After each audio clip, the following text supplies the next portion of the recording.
এই জলসার মজলিসে উপস্থিত ইসলামী দরদি ভাই ও পর্দার মা ও বোনেরা, উপস্থিত উলামায়ে ইকরাম, সবাইকে আমার তরফ থেকে হার্দিক অভিনন্দন জানাই। আমি এই বরকতময় মজলিসে কোরআন পাক সম্বন্ধে কিছু বলার সুযোগ পেয়েছি।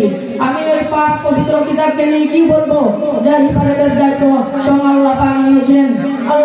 আল্লাহ সুবহানাহু ওয়া তাআলা ইরশাদ করেন, ইন্না নাহনু নাযালনা যিকরা ওয়া ইন্না লাহু লাহাফিজুন। আমি এই কোরআন পাককে নাজিল করেছি, আমি এর হিফাজত করব।